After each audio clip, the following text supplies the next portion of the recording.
Buenas noches, soy Lili Telles. Bienvenidos a Cámara Libre. Durante esta semana en el Congreso de la Unión, prácticamente todo se ha centrado en la reforma hacendaria. Siguen corriendo horas de discusiones y negociaciones entre los legisladores sobre los puntos específicos de la propuesta. Hace 2 semanas ya le había adelantado en este espacio que algunas propuestas, las que causaron mayor polémica, como el IVA a las colegiaturas, a la renta y compraventa de inmuebles y los intereses hipotecarios, han quedado definitivamente descartados.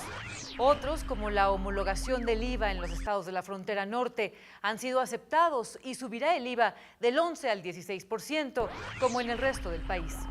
La fecha límite para lograr los acuerdos sobre la reforma hacendaria es este domingo 20 de octubre, por lo que todo lo que se ha hablado y se ha debatido tiene que concretarse inevitablemente. Esta semana en particular los diputados lograron acuerdos sobre el Código Fiscal. Dicen los panistas que le quitaron el carácter terrorista a la iniciativa. En nuestro punto de vista sufrieron cambios muy profundos, le hemos quitado el carácter de terrorista al Código Fiscal, la verdad se deja ya en mejor estado al contribuyente y no a expensas de lo que se le ocurra a un funcionario del SAT. Quitamos del Código Fiscal las modificaciones que pretendían al artículo 5º, que era una propuesta para evitar la elusión fiscal, pero iba más allá de las condiciones de respeto a la propia Constitución y a la integridad de los contribuyentes.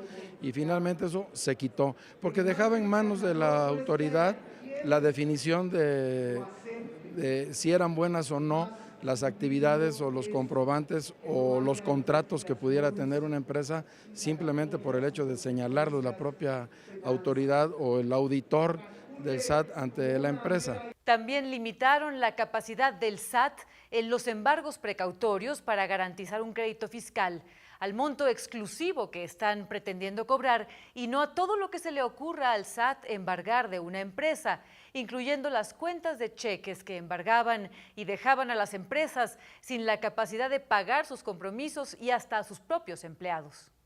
También había un esquema en donde el SAT podría publicar en una especie de lista negra todos los créditos fiscales que pusiera aún sin que estuvieran vencidos en juicio los contribuyentes, una especie de buró de crédito pero fiscal que también iba a lastimar a la integridad de las propias empresas. Otra parte que asumimos nosotros como partido es el mantener el esquema de dictaminación fiscal. La dictaminación fiscal permite al contribuyente que un contador profesional experto registrado ante el propio SAT haga la verificación de las cuentas y haga un dictamen que se le presenta a la Secretaría. En el caso de que la Secretaría o el SAT pretendan hacerle una revisión a la empresa, se va primero con el auditor, se revisan los papeles de trabajo del auditor y es un elemento importante también de tranquilidad en el desempeño de las actividades productivas de una empresa.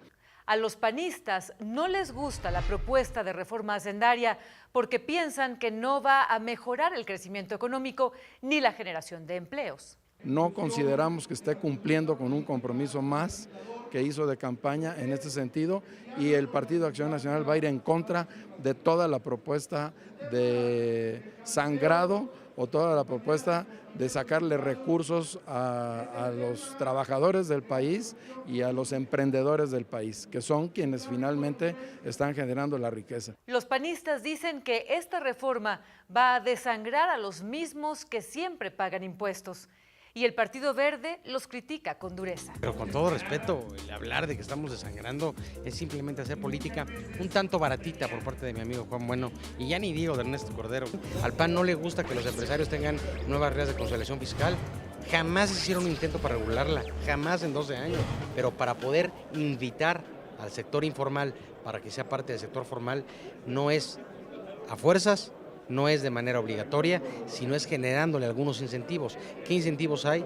El nuevo esquema de seguridad social genera enormes atractivos para la ciudadanía para que puedan ser parte de este nuevo sector. Entonces, eso se está haciendo en la reforma hacendaria. No hubo ni un solo intento por parte del PAN en 12 años para formalizar al sector informal. Su único intento fue el IVA en alimentos y medicinas en 2 ocasiones.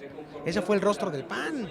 Los priistas también responden a los panistas, los acusan de tener un doble discurso y obviamente defienden sus propuestas. El problema de los panistas es que tienen un doble discurso.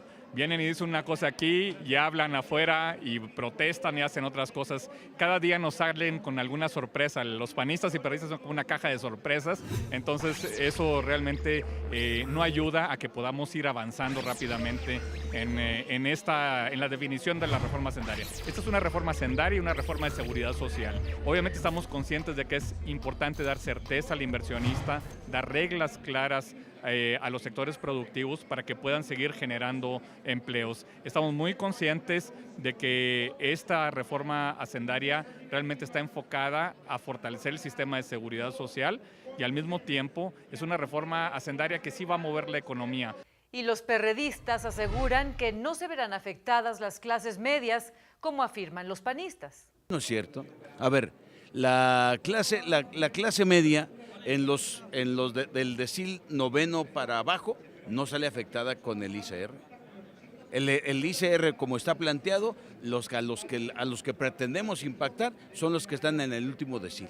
O sea, no tiene nada que ver. ¿Quién gana arriba de 50,000 pesos?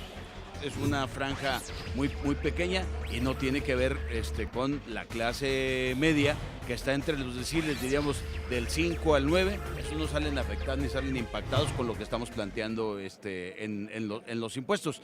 A esos les afectaba, efectivamente, aparte de ellos, el asunto del IVA en colegiaturas, el asunto del IVA en hipotecas, eso ya lo retiramos. A su vez, los panistas dicen que los perredistas ahora son los mejores aliados del PRI. Ellos le apostaban a que viniera el IVA en alimentos y medicinas, el IVA generalizado.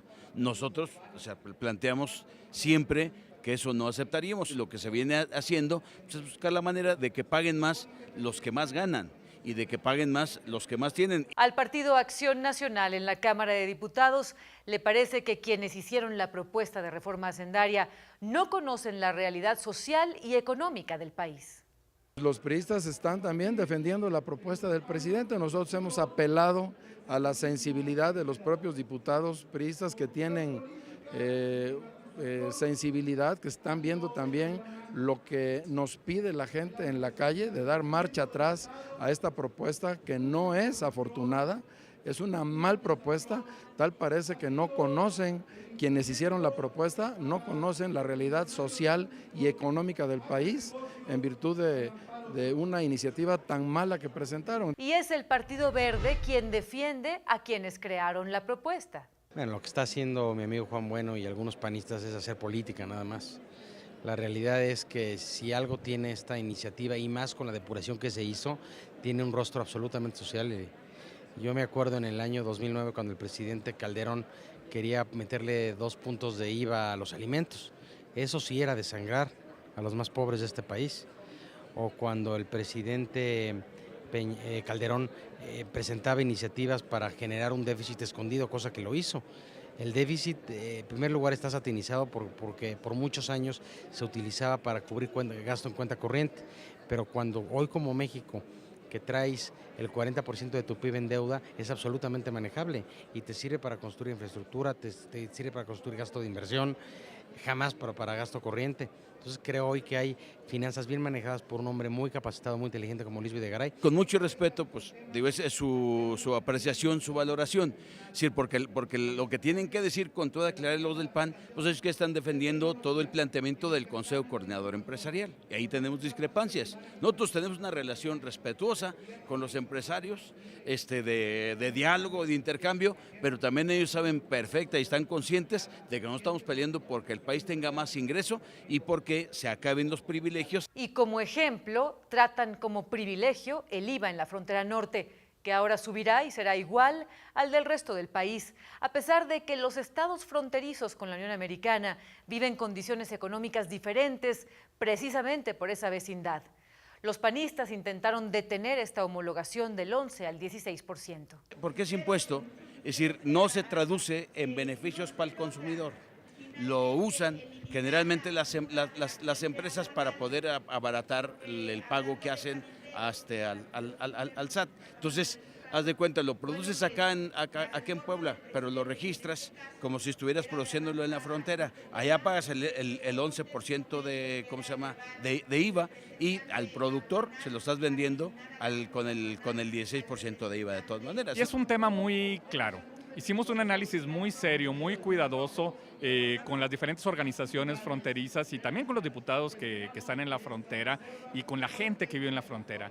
Y aun cuando hay una diferencia del IVA de 5 puntos, que se paga en la frontera el 11% y el 16% en el resto del país, resulta que los consumidores finales pagan exactamente lo mismo por los bienes y los servicios en la frontera que en Monterrey o que en la Ciudad de México. Entonces, ¿qué ocurre? ¿Quién se está llevando esa diferencia? Pues es el intermediario. Realmente esa diferencia no está beneficiando al consumidor final. Lo que necesitamos es que esos recursos realmente se inviertan en la frontera. ¿Y cómo se van a invertir? En programas de infraestructura, en programas de transporte, en programas que beneficien a toda la población de la frontera. Hoy son unos pocos los que se están beneficiando de ese diferencial. Por eso se requiere homologar el IVA en todo el país. Lo que el PRI resalta en su discurso para defender la propuesta hacendaria es que también se trata de una reforma de seguridad social. Es una reforma hacendaria y una reforma de seguridad social, en donde también estableceremos una pensión universal, un seguro de desempleo y donde logramos que se puedan generar más recursos para que haya más inversión en infraestructura, en educación, en programas sociales, en salud. Yo creo que es una reforma la cual no solamente estimula el crecimiento de la economía, sino también atiende a los que menos tienen. Por eso es una reforma justa. Se acerca la fecha límite para llegar a acuerdos y los partidos endurecen algunas de sus posturas. Parece que es tiempo de ceder o de negociar. Nosotros, repito, vamos en contra de esos esquemas que planteó el presidente porque está atentando contra la capacidad productiva. Es absolutamente falso. Vamos a dinamitar para arriba a la clase media. Vamos a buscar que más del sector informal participe en el formal. Vamos a buscar que los que han estado eludiendo el impuesto sobre la renta, eludiendo el pago del IVA, lo hagan. Eso es lo que no le gusta al PAN. Todavía estamos llevando a cabo negociaciones entre los partidos políticos para poder definir cuáles son algunos de los temas en los que todavía no había algún acuerdo fundamental. Estamos buscando la manera de que paguen una serie de empresas que no pagan impuestos, que no pagan lo que debieran de pagar. Estamos buscando simplemente que paguen esos que hoy no pagan lo que debieran de pagar sobre la base de un principio de justicia. Hay que ampliar la base de tributación, hay que ampliar la base de contribuyentes, pero sobre la base de un principio de justicia, que paguen más los que más tienen en el país, los que más ganan. Los diputados tienen como límite el próximo 20 de octubre para aprobar todo el esquema de ingresos, impuestos, etc. Después esto pasará a la Cámara de Senadores, quienes a su vez tienen hasta el 31 de octubre para hacer las adecuaciones que correspondan. Y una vez aprobado por los senadores en la Cámara de Diputados, iniciarán el análisis del presupuesto que presentó el presidente de México para el ejercicio del gasto del año 2014. Todo este proceso debe quedar terminado el 15 de noviembre. Por lo pronto continuaremos con el tema de la reforma hacendaria el próximo jueves aquí en Cámara Libre. Soy Lili Telles, gracias, buenas noches.